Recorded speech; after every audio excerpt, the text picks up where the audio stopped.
Assim aconteceu que a burguesia ascendente, principalmente a dos países protestantes, nos quais mais se sacudiu o vigente, reconheceu cada vez mais a liberdade de contratação, também para o casamento, e a praticou da maneira como descrevemos anteriormente.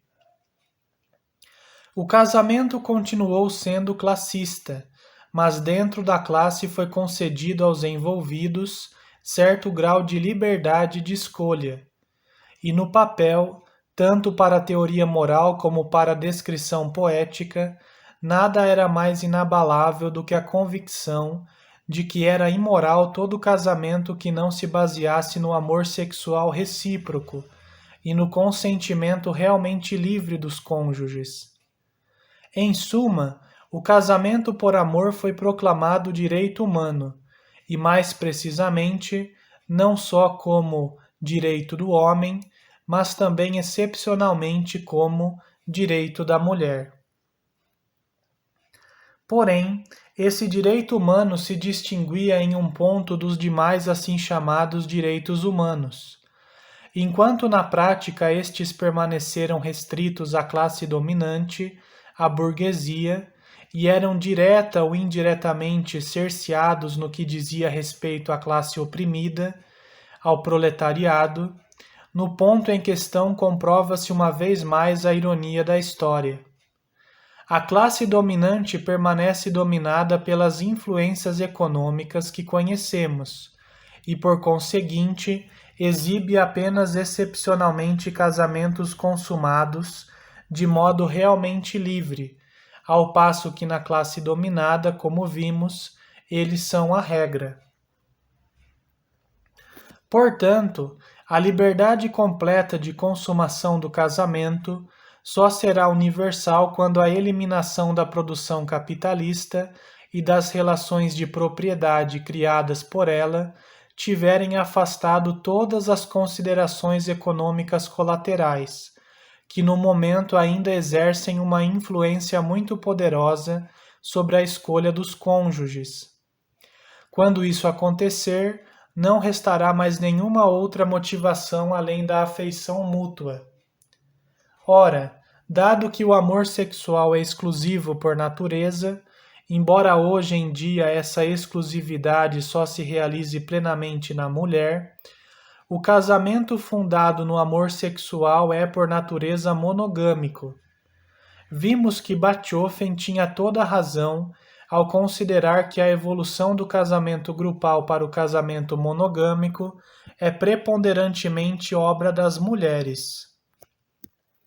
Somente a passagem do casamento do par para a monogamia pode ser atribuída aos homens, e basicamente ela consistiu, em termos históricos, no rebaixamento da posição das mulheres e na facilitação da infidelidade dos homens.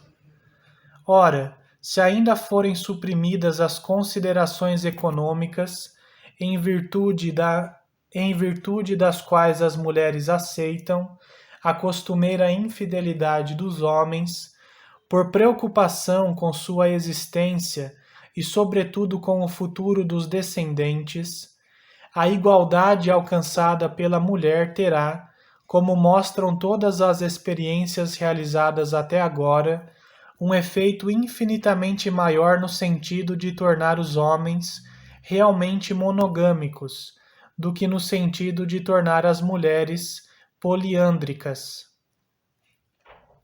Porém, o que decididamente será excluído da monogamia são as características que lhe foram impressas pela Gênese, a partir das relações de propriedade, que são, em primeiro lugar, a supremacia do homem e, em segundo lugar, a indissolubilidade. A supremacia do homem no casamento é simples decorrência de sua supremacia econômica e cairá automaticamente com ela. A indissolubilidade do casamento é em parte decorrência da situação econômica na qual surgiu a monogamia e em parte tradição oriunda da época em que a conexão entre essa situação econômica e a monogamia ainda não tinham sido bem compreendida e foi sublimada em termos religiosos. Hoje ela já foi rompida milhares de vezes. Se apenas o casamento fundado no amor for moral, então também será apenas nele que persistirá o amor. Contudo, a duração dos arroubos do amor sexual individual é muito diferenciada de indivíduo para indivíduo, principalmente no caso dos homens, e o desaparecimento de fato da afeição ou sua supressão por força de uma nova paixão faz da separação um benefício tanto para as duas partes quanto para a sociedade. Só que as pessoas deverão ser poupadas da obrigação de atravessar a sujeira inútil de um processo de divórcio. Portanto, o que podemos supor hoje sobre a ordem das relações sexuais, depois que a produção capitalista for varrida do mapa, possui um caráter preponderantemente negativo, limitando-se ao que será subtraído. Mas o que será acrescentado? Isso se decidirá quando uma nova geração tiver crescido, uma geração de homens que nunca na vida estiveram na situação de comprar a entrega de uma mulher por dinheiro ou outros recursos sociais de poder, e uma geração de mulheres que nunca estiveram na situação de entregar-se a um homem por considerações outras que não o verdadeiro amor, ou de negar a entrega ao amado por medo das consequências econômicas. Quando essas pessoas existirem, mandarão ao diabo as ideias que hoje se tem a respeito do que elas deveriam fazer. Elas mesmas constituirão sua praxis, e em consonância com ela, a opinião pública que julgará a praxis de cada indivíduo. Ponto final. Retornemos, entretanto, a Morgan, do qual nos afastamos consideravelmente.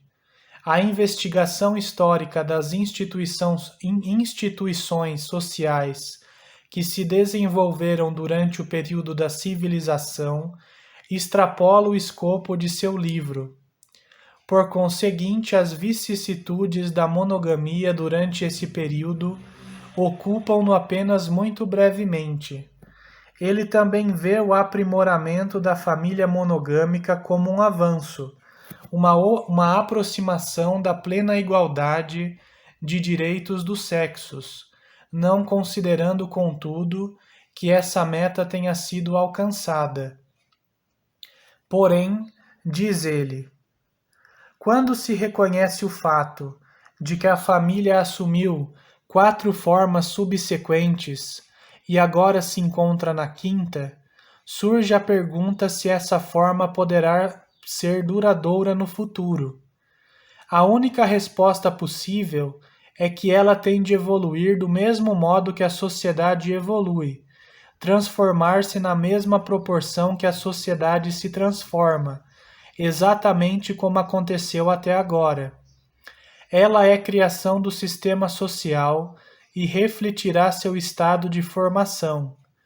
Dado que a família monogâmica melhorou desde o início da civilização e de modo bem perceptível na era moderna, pode-se ao menos supor que ela é passível de aperfeiçoamento até que se atinja a igualdade dos dois sexos.